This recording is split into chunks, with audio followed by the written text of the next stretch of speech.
Hi everyone, I'm Bee Gwen, the Youth Director here at Jacksonville First United Methodist. And welcome to our last of the Hungry for More Lenten video series.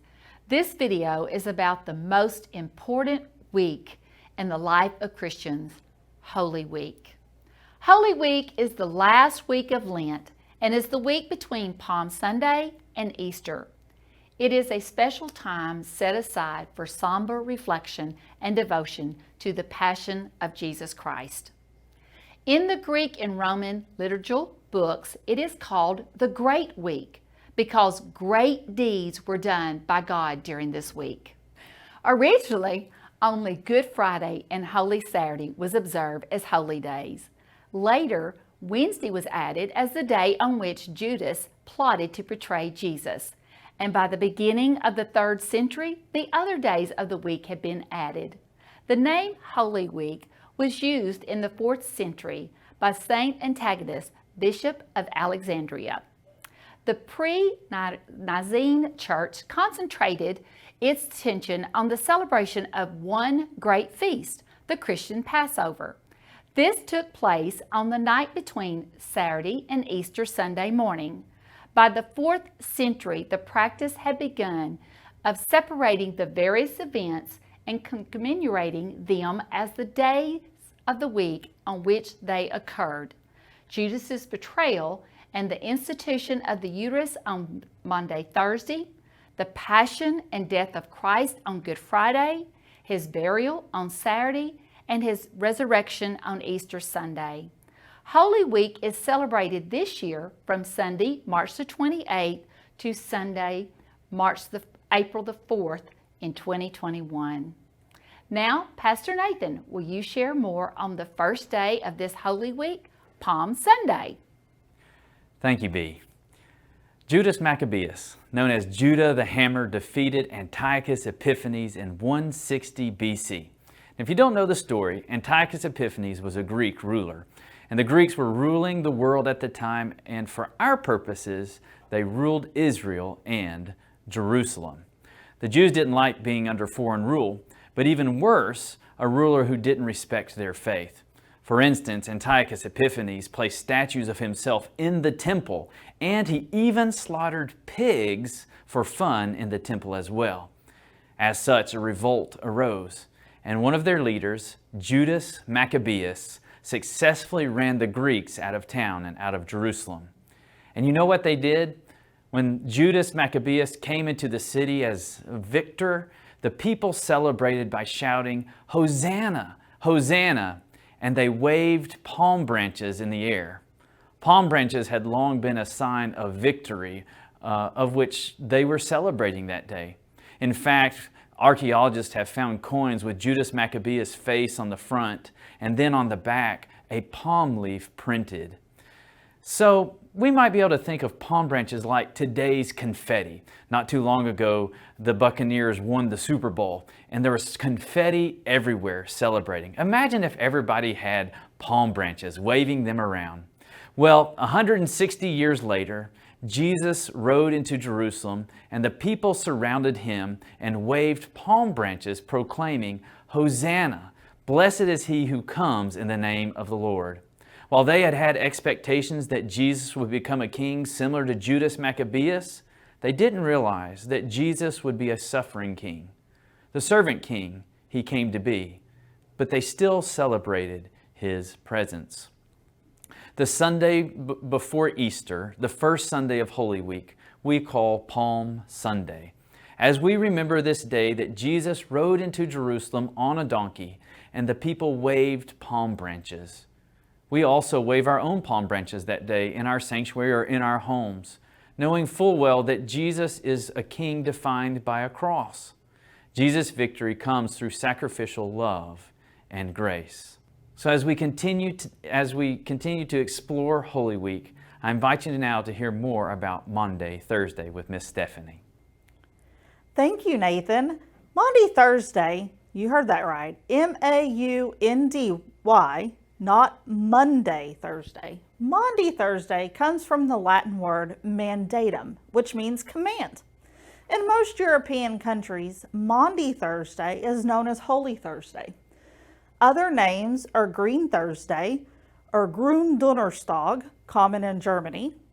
From the early practice of giving penitents a green branch as a token for completing their Lenten penance. And Sheer Thursday, also meaning Clean Thursday, which refers to the ceremonial washing of altars on this day. Jesus was commemorating the Seder meal during Passover when he gave his disciples a new commandment, to love one another just as I have loved you. You also are to love one another. John 13:34. During the Seder meal we have come to know as the Last Supper. He also washed the disciples' feet. In addition to washing of the feet and giving a new commandment, Jesus foretold of his death when he broke the bread and passed the wine. He commanded them to do this in remembrance of him. The Passover Seder is a Jewish festival in which a part of the meal is eating unleavened bread. It commemorates when the Jews fled Egypt. They didn't have time to bake that bread. So they baked unleavened bread and took it with them. So this year, when you hear Maundy Thursday, you will know a little more as to why it is called that. I invite you to join us this year on Maundy Thursday as we continue our Easter cantata. Now back to Nathan to hear more about Good Friday. Thank you, Stephanie. As we move on in Holy Week, we come to Good Friday. You may know the words to a famous African-American spiritual, "Were you there when they crucified my Lord?" This spiritual speaks about Good Friday, and this song invites us to come to the cross where Jesus was crucified and to experience this tragic yet gracious offering once again. There's little doubt the memory of that event brings feelings of sorrow. Moreover, many are horrified to remember such brutality acted against Jesus. Crucifixion was a terrible way to die, and it was the Roman form of capital punishment. And Good Friday is not a day that we can easily stomach. Such reality often brings people to ask, why do we call this Good Friday? Is there anything really good about it? Interestingly, the title Good Friday may actually be a corruption of an Old English phrase, which was God's Friday. With this in mind, we actually can say that it really was a good day. Lawrence Holstucky, in his book called Calendar, Christ's Time for the Church, writes this: "This day is good precisely because God was in control at Calvary. The crucifixion of Jesus was not some bad deal that God had to try to make the best of.